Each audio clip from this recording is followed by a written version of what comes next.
10 of the fantasy baseball season, and here's a few hitters I would look to buy low and trade for this week. The first guy's Gleyber Torres of the New York Yankees. So what a horrible season it's been for Torres besides the batting average. So on the season, 3 home runs, 23 RBIs, 19 runs scored, a 275 batting average, and a 352 on base. So right here, the power's totally diminished over the last couple seasons here for Torres. Last season, he only hit 3 homers in 136 at-bats, and so far this season with only the 3 homers in 189 at-bats. In the last couple weeks here for Torres, 1 homer, 5 RBIs, 4 runs scored, a stolen base, a 279 batting average, and a 347 on base. So I don't know where the power's gone here for Torres, because he could hit 25, 30 home runs, I figured. And most fantasy owners, they drafted him in the 4th or 5th rounds, or maybe even earlier in some of their drafts coming into the season. And so far, he's been a total bust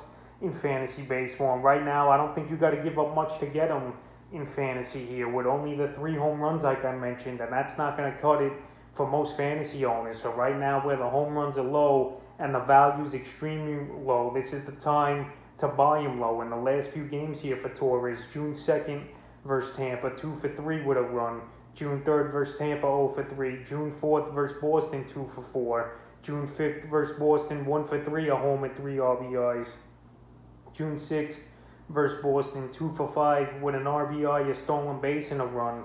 And June 8th here in Minnesota, 2 for 5. So right now, him and the Yankees have been struggling this season, losing the last 4 out of 5 as well. So right here, the Yankee team, they need to get Torres going. And fantasy owners right now, they want to trade him away, it looks like. But right now, if I'm a guy trying to get Torres on my team, this is the perfect time to try to go out there and get him on the cheap. The next hit is Cody Bellinger of the Los Angeles Dodgers. So Bellinger, he missed the first few weeks of the season this year with some injuries here is Bellinger. But he's been back now for the most part is Bellinger in the last couple weeks here. So Bellinger on the season, 10 for 50, 1 homer, 9 RBIs, 9 runs scored, a 200 batting average, and a 310 on base. And over the last couple weeks here for him, only 1 homer, 7 RBIs, 7 runs scored, a 194 batting average, and a 324 on base. So Cody Bellinger, he's the type of player that I feel like every other season he has the huge season. And last season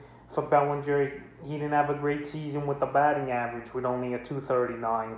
But he did have the 12 homers. And so far this season, I know it's a real small sample size with 50 at-bats. But obviously, Bellinger was an early round pick in most fantasy drafts. And right now, if there's a disgruntled Bellinger owner in your league, this is the perfect time to go out there and get him, because this is the lowest his value is going to be. He's still working his way back from an injury, and he just hasn't produced in the last 2 weeks since he came back in the last few games for Bellinger. June 1st versus St. Louis, 1 for 2. June 2nd versus St. Louis, I thought it was the turnaround for him. 2 for 4, a homer, 6 RBIs, and 2 runs scored. June 4th, 0 for 4 with a run and an RBI at Atlanta. June 5th at Atlanta, 1 for 3 with a run and a stolen base. June 6th at Atlanta, 1 for 4. And June 8th at Pittsburgh, 1 for 4. So Bellinger, he got most of his numbers on the season in that one ball game on June 2nd versus the St. Louis Cardinals. So right here, I think he's going to turn things around. This Dodger team's too talented. Bellinger's too talented. And right now, while the numbers are way down there, this is a perfect time to go out there and buy him low. The next hit is Yordan Alvarez of the Houston Astros. So Alvarez, a big-time prospect for this team a few seasons ago over there in Houston. And he's just hit the skids the last couple weeks here. He was off to a great start early in the season, and on the season, 8 home runs, 30 RBIs. He's still at a 295 batting average and a 342 on base with 32 runs scored. But the last couple weeks here for Alvarez, 1 homer, 4 RBIs, 4 runs scored, a 200 batting average. And even, let's take this further, in the last month, he's only batting 205. So right now, he's having trouble putting the bat on the ball. It's been tough for him to get hits, and the most he's doing is getting 1 hit. His last multiple hit game was last week, June 1st versus the Boston Red Sox. And now he's another guy coming off an injury, trying to work his way back. And right now it just hasn't been so far so good for him. So the last few games for Alvarez, June 2nd versus Boston, 0 for 2. June 3rd versus Boston, 0 for 4. June 4th at Toronto, 1 for 4 with a run and an RBI. June 5th at Toronto, 0 for 4. June 6th at Toronto, 1 for 4 with a run. And June 8th at Boston, 1 for 3 with a homer and 2 RBIs. So right here, Alvarez, he's producing slowly maybe since he came back from injury. But right now, well, he hasn't done much here in the last month is Alvarez with the injury and the bad batting average. This is a perfect time to buy him low in my opinion because we know the potential of Alvarez and just the injuries have been a concern with him last season only playing 2 games and then this season missing almost 2 or 3 weeks here. So Alvarez right now, well, he's not 100% and he's working his way back from injury. This is the time to go out there and buy him low. The next hitter is Jazz Chisholm Jr. of the Miami Marlins. So Chisholm Jr., not a player I've spoken about much this season here, but right now I think he's going to break out in the second half of the season. And this guy, for a second base shortstop type of fantasy player, he has some pop. He's going to steal bases. And this Marlin team, let's face it, they're going to play him each and every day here by trading Zach Gallen for him a couple seasons ago. So on the season for Chisholm Jr., 7 home runs, 16 RBIs, 20 runs scored, 9 stolen bases, a 268 batting average, and a 333 on base. But the last couple weeks for him, only 2 homers, 5 RBIs, 5 runs scored, a 212 batting average, and a 278 on base. So right now that batting average is low. He was banged up for a couple games in the last couple weeks here, but now he's back and he's obviously batting first for this Marlin team in the table setter. And the last few games here for Chisholm Jr. June 2nd at Toronto, 1 for 5 with an RBI, 1 for 5 with a homer and 2 RBIs. June 3rd at Pittsburgh, 1 for 4 with a rib. June 4th at Pittsburgh, 0 for 3. June 5th at Pittsburgh, 2 for 5 with a homer and 2 RBIs. June 6th at Pittsburgh, 0 for 3 with a run.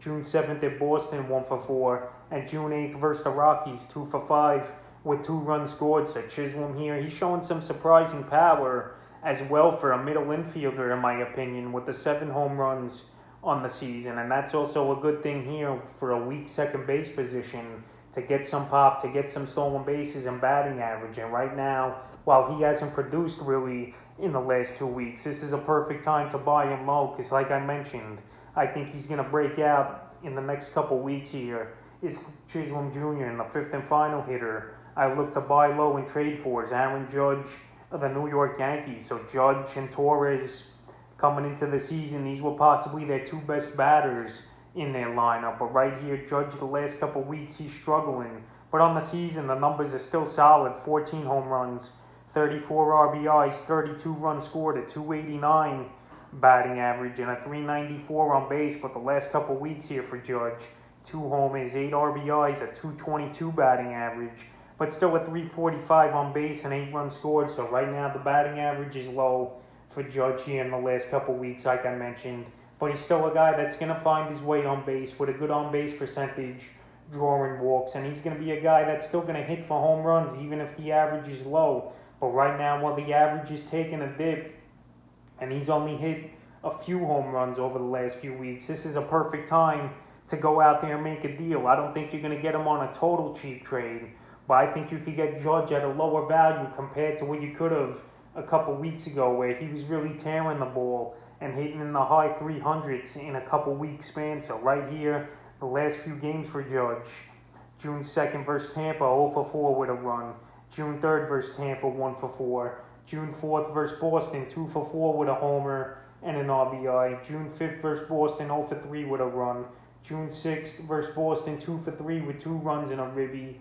And then June 8th in Minnesota, 0 for 4 with 2 RBIs. So right here, Aaron Judge, he's just not hitting the ball as great as you would want him to, even though he's got 2 multiple hit games in his last 7. But right now, the power's gone down just a bit. The batting average has gone down over the last 2 weeks. And right now, with this Yankee team struggling, fantasy owners, they might get frustrated and look to deal Judge off. So that's a few hitters I would look to buy low and trade for here in week 10 of the fantasy baseball season.